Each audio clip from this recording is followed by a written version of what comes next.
Chapter 11. I awoke that Sunday morning earlier than I had hoped. A dissatisfied gaze at the clock revealed it was just past 8 o'clock in the morning. While I cannot claim to be a late sleeper, I was tired, mentally and physically, from my dealings with these alien creatures on a daily basis.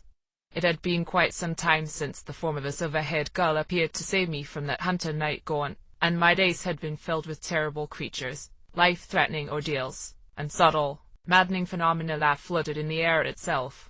Though the days after their arrival were similarly hectic, the creatures seemed to take to my house with a certain sense of entitlement, as all three of them had piled into my room this early morning to use one of the video entertainment systems left behind by my mother.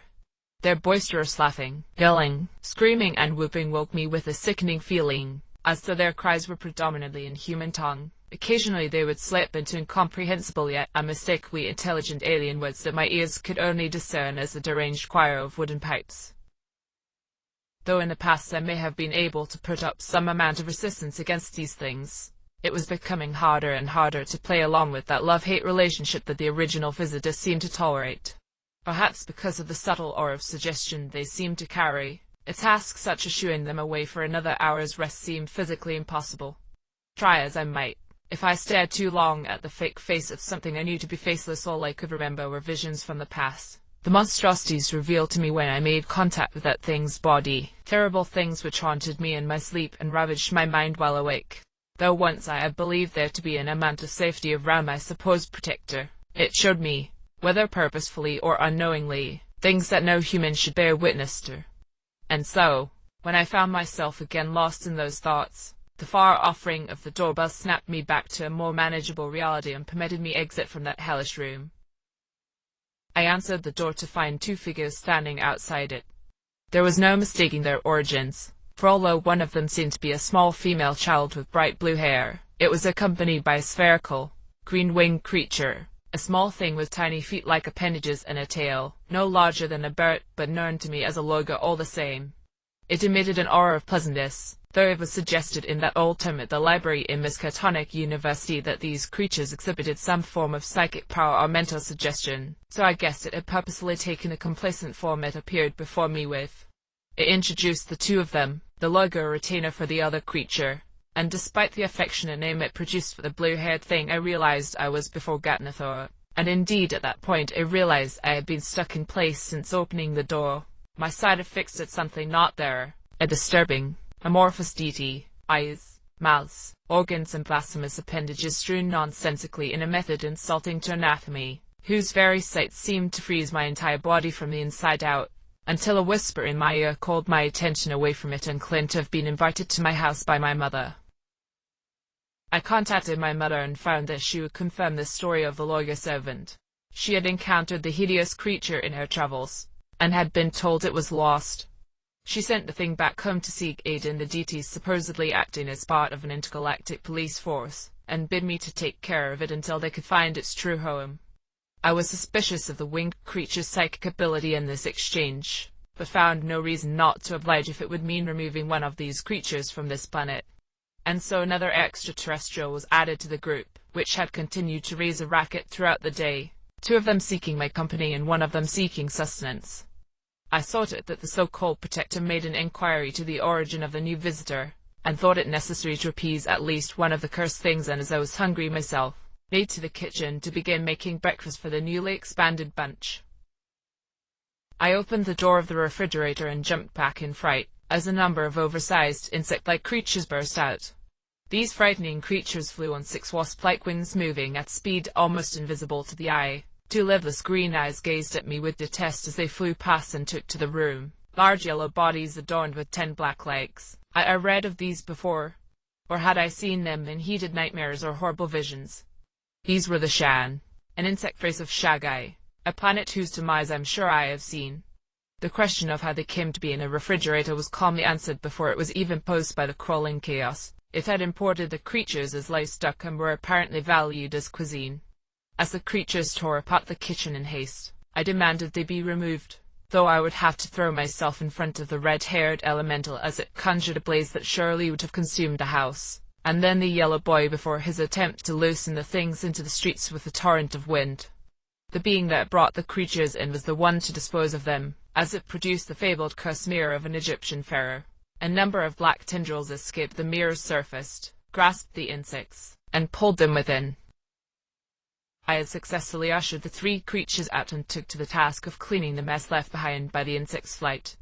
I was also made to clean the great old one by the lawyer, a particularly challenging task as it seemed that prolonged sight of the thing had some sort of immobilization effect, but I found it no more unpleasant than the usual heavy ore carried by the other aliens that I had dealt with all this time.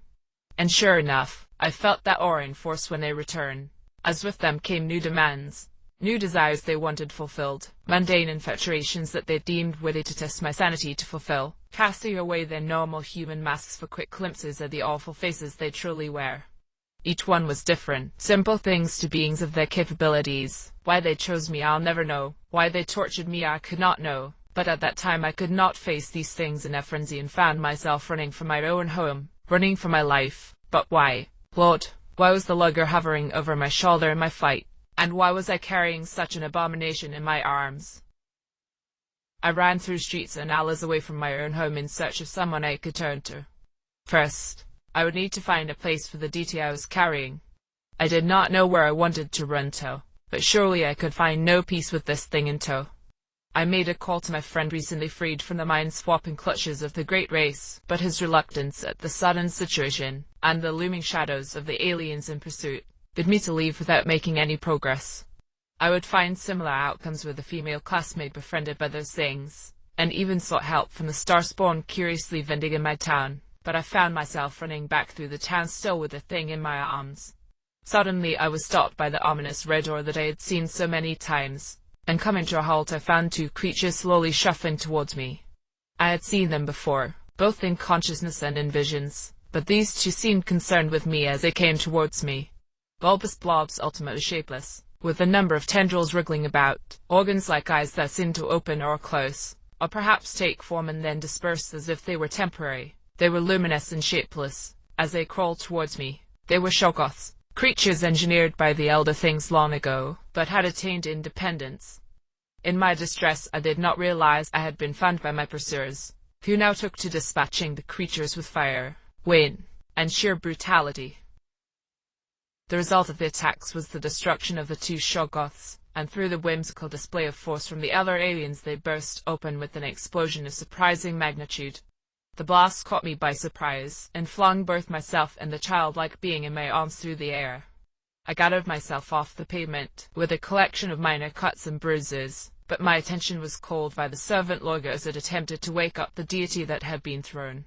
Momentarily unconscious, it awoke and blinked confusedly, with a large, albeit non-threatening, gash to the forehead. I collected it to treat it back at my home, but not before making an attempt at reprimanding the creatures that had caused the destruction. I am sure my words carried an air of anger, but I cannot remember what they were. Exhausted on a number of accounts, I was no match for the ever-changing desires of these malignant gods. I was not followed back to my home, however, and after treating the injuries of the young-looking great old one, would be surprised to find that they did not return for dinner, and indeed not for the rest of the night. I took to bed that night, and awoke later in a state of great confusion. I woke and gazed at the clock, like I did on any morning, and began to prepare for class, but quickly noted something amiss. The clock's date read Sunday, though I remembered quite clearly the clock reading Sunday just a day before, and I was awoken by the 3 visitors hovering in my room. I had gone to bed on a Sunday night after making preparations for class for the next day, so why did the clock betray my expectations? An eerily calm aura rested on the house, something I had not felt in a long time. I left my room to check on the being my mother had left in my care, only to find that it was not there. And neither was the silver-haired pharaoh. The living flame and the king in yellow were absent as well. This natural error in my house was genuine. No unpleasant heaviness, unnatural odors, or odd sounds could be detected. I did not know the cause for this confusion, but I could only gaze upon this peaceful scene with a sense of dread. End of chapter.